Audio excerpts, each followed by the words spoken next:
Hello folks, Anahita Rao here to continue with the talk about the eclipses. So today I'm going to speak about the last eclipse of 2023. This is also the last eclipse in the series of Libra and Aries. This one can feel like a very emotional eclipse. It's an opportunity to heal from the endings that you would have experienced earlier, perhaps earlier this month in October. With Jupiter's presence, it will help you see the big picture and get on with your life. And that's what's important. A helpful hand to release you from your situation, your circumstances, can also come at this time. A blessing of sorts, yeah? So let's talk about October's lunar eclipse.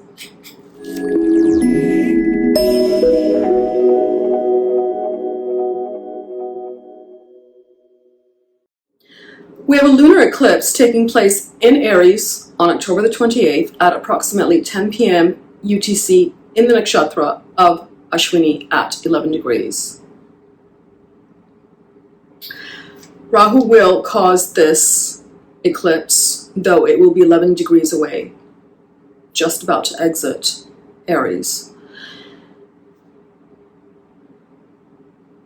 The eclipse here receives the aspect of Mars and Mercury, right? And of course, Jupiter is still in Aries, close by. So, for Pisces and Sagittarius, it's an important eclipse. Some change is inevitable now. Signs that are ruled by Mars and Mercury can also feel a bit agitated with the changes that spring up now. Right, so Virgo, Gemini, Aries, Scorpio. With so much fire in Libra, at this time, with Mars, Ketu, Sun, and Mercury squeezed in the middle, there could be arguments and confrontations. Venus across from Saturn suggests some disappointments in relationships can also surface at this time. Jupiter retrograde close by suggests some people would be ready to heal from the past and move on. But others are still carrying the same issues. So see if you can detach from the situation, at least for a few days. Step away from the situation, the people involved, whatever it is, if possible. Jupiter's energy can be harnessed in this way, especially being that it's retrograde. The fact that Rahu is moving away from the moon is positive. So we know it's an ending of sorts, right? It's an ending of an old chapter. Rahu's in that Gandhanth point also at this time. There could have been many entanglements with others, old problems that are resurfacing that can no longer stay buried, okay? And therefore they just kind of like cause an explosion. So this is an old problem coming up, similar to the last eclipse. So if it's not your problem, and you don't have to deal with it, and you're caught in the middle, just like try to step away. Just like try to step away from the situation, and that will bring some relief. There's a lot of energy, obviously, in the 1-7 angles, right? So we can expect a confrontation at this time from others. Whenever we have so many planets sitting in the nodal nakshatras, like we do now, we know we can't predict the outcome. So we need to surrender. Mars, Mercury, and Sun are sitting in Rahu's nakshatra in Swati. And Rahu is sitting in Ketu's nakshatra in Ashwini. So your judgment also, like it's possible that your judgment is also not sound now.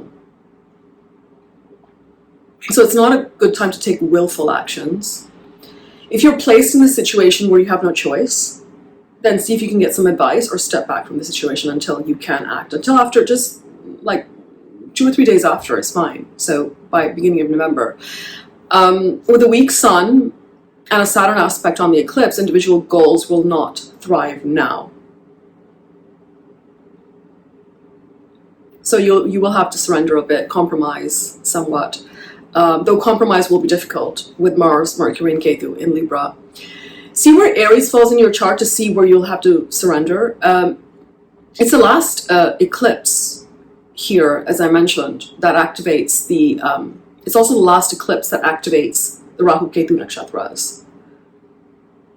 That's right. And we, like, whenever the Rahu Ketu nakshatras are getting activated, we know that there's a loss of will.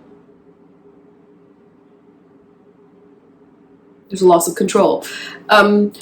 It could be relationships from the past, and yet now you could, like, a final resolution happens.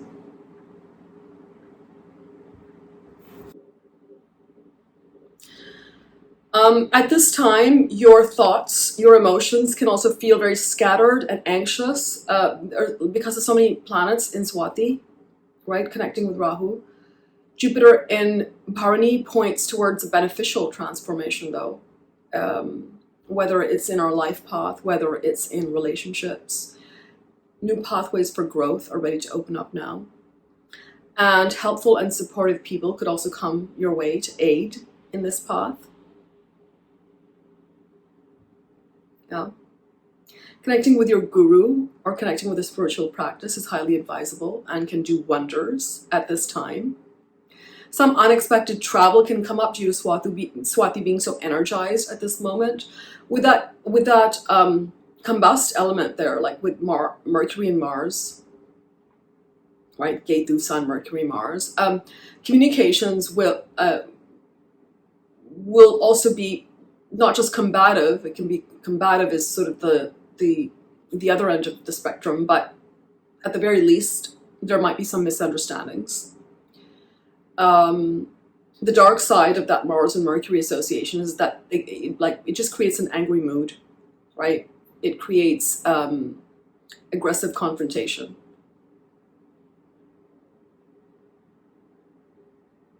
There can also be some ruthlessness around achieving your goals, some self-centeredness. Check Jupiter's lordship to see how you can mitigate that impact on you at this time. So for instance, if Jupiter is your 12th lord, then retreating, disconnecting, some sort of meditation practice can help you tremendously. Travel can be a nice escape at this time also.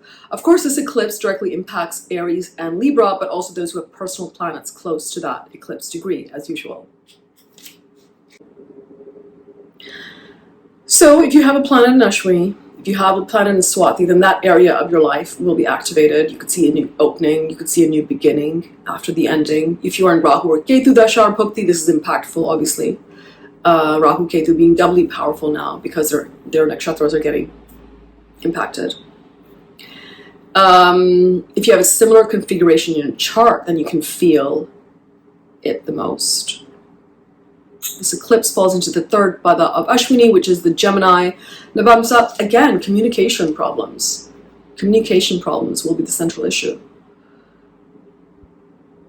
Anxiety, feelings of restlessness can surface. If you're traveling, if you're taking advice, exercise some caution. Keep an open mind with communications, especially written ones. So let's talk about Ashwini, where the eclipse takes place. There's a saying that it is darkest before dawn. And Ashwinis represent the dawn. So they come to the rescue when you're getting over your toughest periods, when it dawns, when an illness heals, right? So this Jupiter placement can bring you a miracle now, at this time. Retrograde, it's actually going back towards where that Rahu and Ashwini is. Where the eclipse is taking place, where the moon is in Ashwini, right? So this may be a time when you experience a turning point, a new beginning, a fresh start. Ashwinis symbolize timely aid, satisfaction, and joy when you finally get your prayers answered. So praying, just a simple prayer at this time can work wonders. Ashwini supports the following activities: health and fitness, spiritual practice, travel, laying foundations, new projects. So these activities can get some, if you have begun something like this, then this is where you can see some changes, right? Some unexpected factors. Ashwini's deity is Ashwin Kumars, associated with medicine, healing, health. It's a time when you can see some breakthroughs if you've been treating an illness. And certainly if you've been seeking advice for alternative medicine, then there could be positive outcome now. There will be an epiphany at this time. You will get some clarity, some resolution. So see where Aries falls from your moon, from your Lagna, to understand where that may happen. It's here where you will see the changes manifest. There may be people blocking your path, your vision, but if you disconnect with others, detach somewhat at this time, you'll be able to clearly see what path you need to take now. I made some remedies videos on each planet, but for the moon I always suggest, for eclipses I always suggest to strengthen the moon. So like keep a light schedule, drink lots of water. Pranayama is excellent. Spend time with family, spend time at home. Normally at eclipse times it's actually very difficult to plan, so you can either take a passive approach or you can keep your schedule light or surrender. Just surrender to what's coming your way. Especially with this eclipse, you can feel kind of restless and anxious with so much fire happening in Libra. Yeah. So stay well and all the best to you folks. Cheers. Bye.